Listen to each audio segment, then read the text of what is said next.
แกงหน่อไม้นะพี่น้องเนาะแกงหน่อไม้ยำมาแล้วมันจะยินมันจะยินเลยต้มไหมยังต้มเลยจะยิงจะมากับเบื่อแล้วเด้มาเลยเด้เดี๋ยวมาพดเดี๋ยวมันพดยังมาเบิ่งบางครั้ง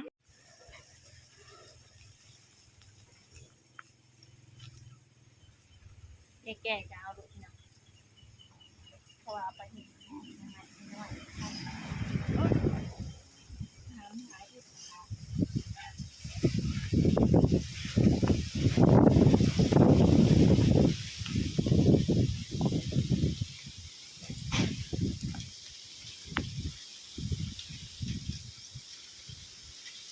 น้ำม่วงท่านจะยิงกันทุกแล้ว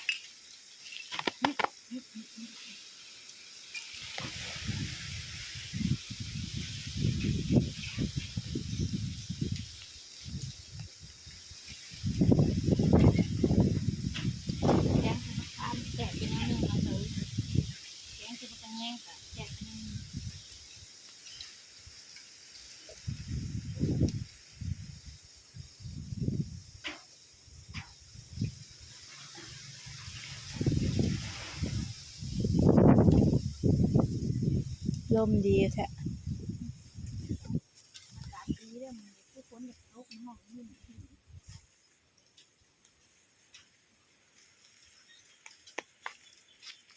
เอาโมลายเป็นนะคะกำลังซีเนื้อปันมาฝอนเหงือกคาในกระปั๊ม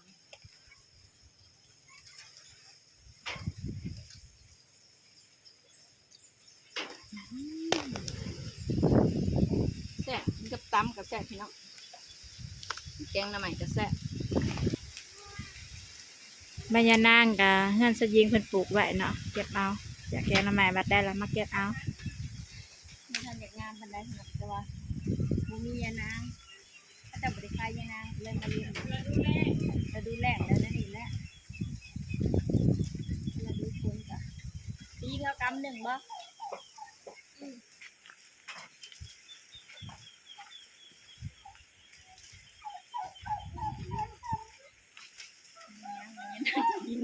เล่มจะจุกเลย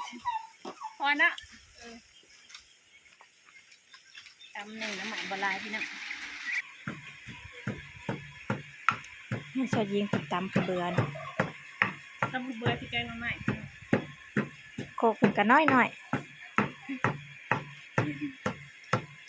คนตำกระเบือ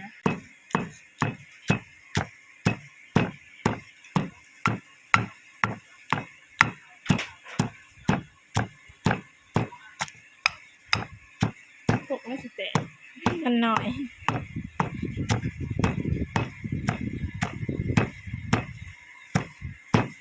โอ้เมื่อยดิตำกระเบือจะมาจากแหลกเมื่อย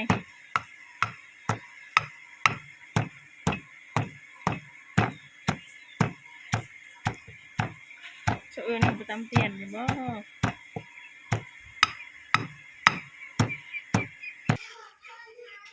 ใส่กระเบือนตำแล้วก็ใส่มา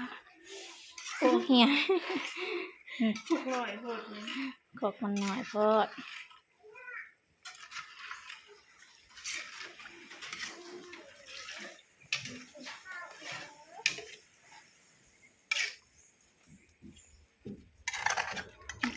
หยกมือ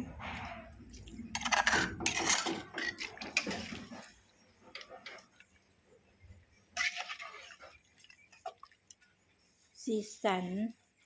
เริ่มเป็นรูปเป็นร่างแล้วเป็นแกงหน่อไม้แล้วมื้อนี้ชาวยิงโชว์ฝีมือแกงหน่อไม้เนาะเพื่อนหลุดกันนั่งเสียตัวเนาะเพราะว่าถ้ายิงบ่เคยแกงจักถือ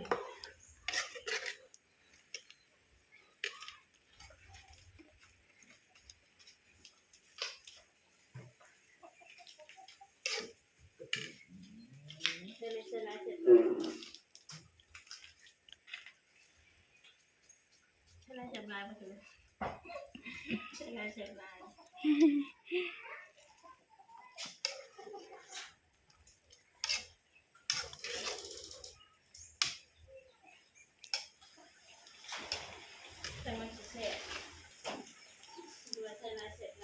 อย่าลืมผักคะเด้อ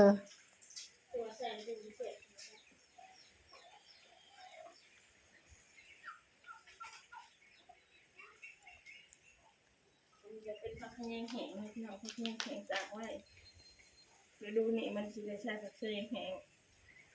ล้างเลยนะ หอม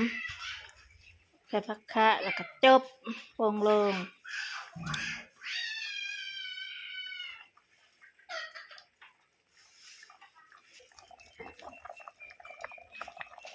จะแซ่บบ่พี่น้องแกงน้ำใหม่ซีเพื่อซอยยิง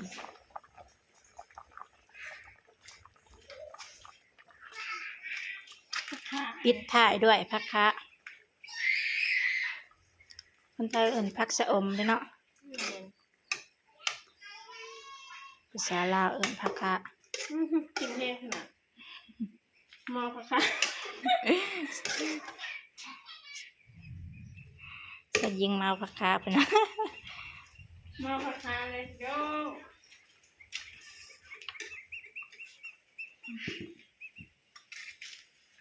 ชิมไม่เชิญเชิญชิมเลยพี่น้อง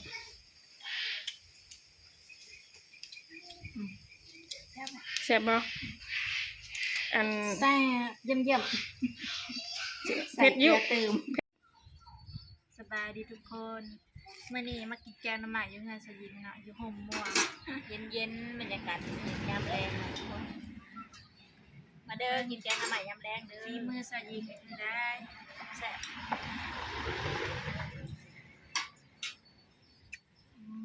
หอมผักกาดหอมผักกาด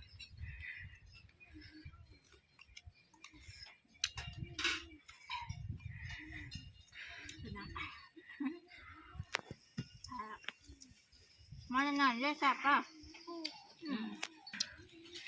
ลูกแกงน่ะบ่ได้กิน กินมาเลยแกงมันจะกินแกงเนี่ยบ่ได้กินแต่ก็บ่ได้ชิมอีกพ่อ เป็นกระเพาะแล้วเป็นบ่ได้กินเป็นติดกระเพาะ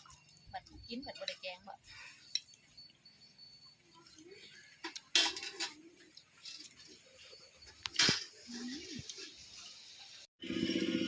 มันนี่มันสิมาถึงเขาเนาะหลังจาก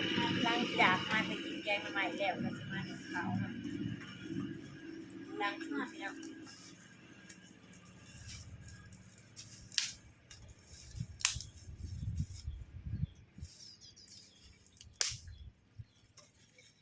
มี FC อันขอเข้ามาว่าอยากกินสลิดหนึ่งเขาเนาะสลิดก็มาหนึ่งเขาให้เบิ่ง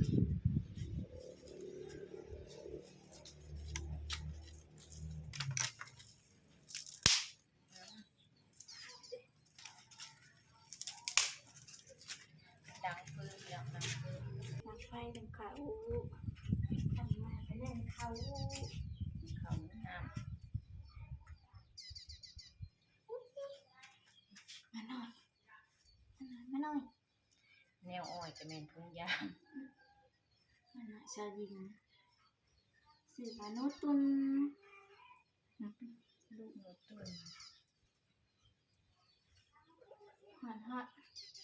บรรยากาศห่อนหลายพี่น้อง ทำมายังหอนอยู่เนาะ ยามกลางคืนก็นอนแทบสิบ่ได้ห่อนแห้งนี่รอบ้านพี่น้องให้ห่อนอยู่บ่มันคือบ้านชลิงเขาเอิ้นบ่หนูตุนนะ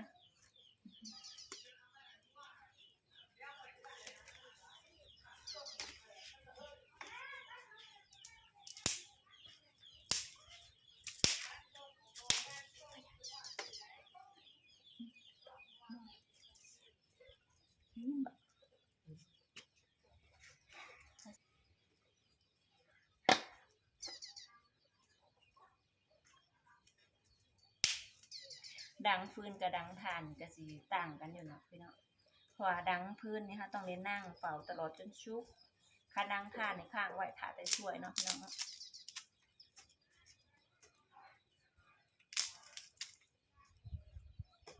มีทานดังวะ มีถ่านดัง มันมีคนชวนไปทาน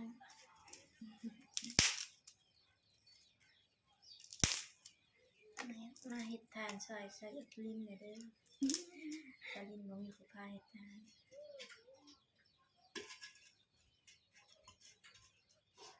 าน่ะมีอยู่เสาเฮ็ดทาน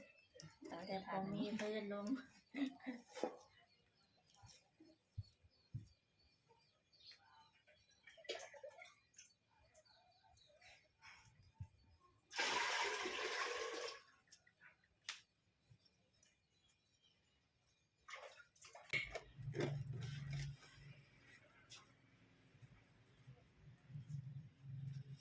เขาขั้นตอนซื้อเขาเนาะเนี่ย มันก็มวยเนาะ มวยหรือหวด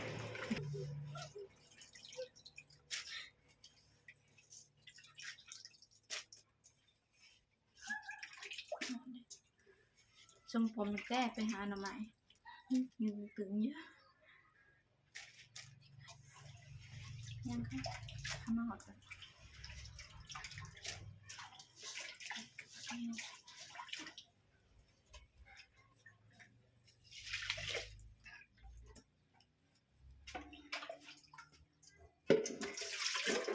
โอ้ยอยากมาหน่อย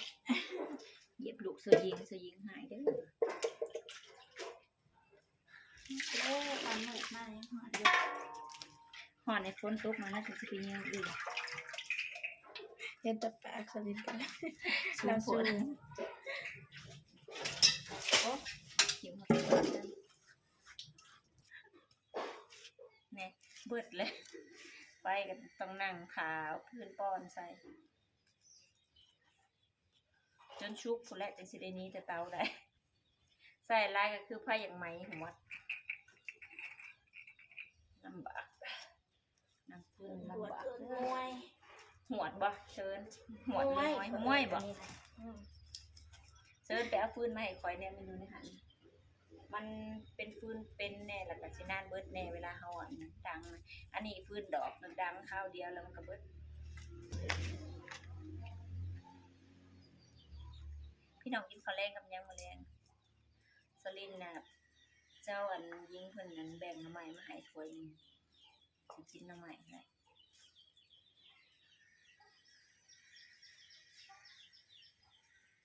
ควันกับควันนะพี่น้องมันดังขึ้นนะควันแห้งเลยเนาะเพื่อหัวขาวชุกนะตาแดงแหละ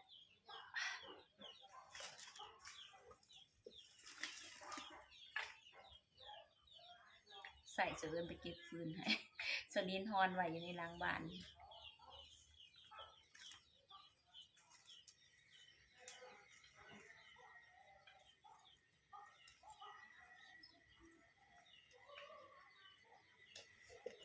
ควันแห้งพี่น้องแสบตาใส่เสือแก้วได้เด้อ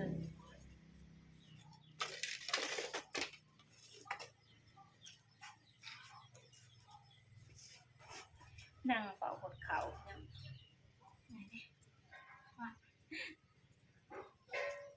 มื้อนี้พาน้องเพิ่นไปประจนภัยหลายไปหาหน่อไม้อยู่เซแต่ก็บ่ได้ปานใดพี่น้องยังอึดอยู่ยังแห้งแล้งอยู่เซก็บ่ต่างกันกับบ้านเฮาเนาะเจ้อเนาะบ้านเฮาก็คือว่าหาก็คือได้อยู่ไปไกลพวก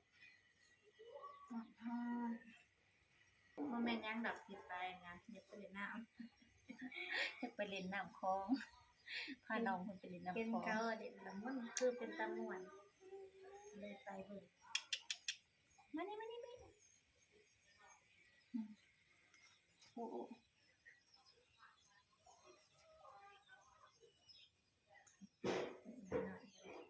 อันนั้นแม่นแหละ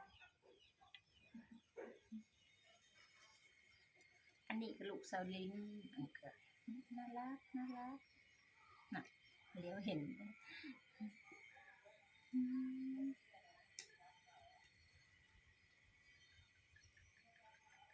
แพงมาหน่อยเป็นตาฮักตาฮักหางกับบ่มี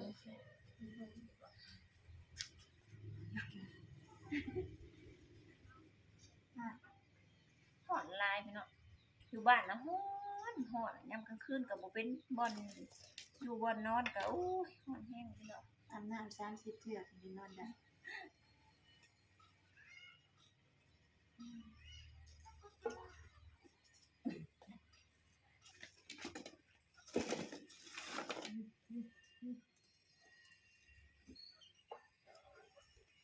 ดังฟื้นกันแล้วนี่แหละพี่น้อง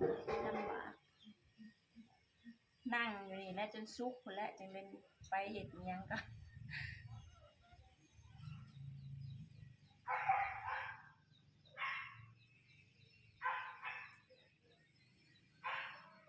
ทางว่าดังทานนะ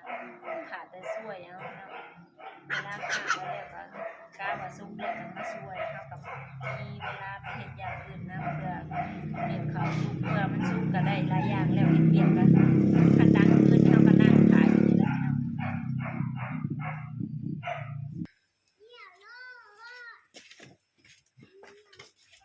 ถ้าใส่ฟืนลายมันสิลุกถ่วมหมดปีใหม่หมดเขาเลยก็เลยใส่เถิงน้อยทีละน้อยคลิปนี้ก็ขอจบเพียงสำนี้นะทุกคนคลิปหน้าพบกันใหม่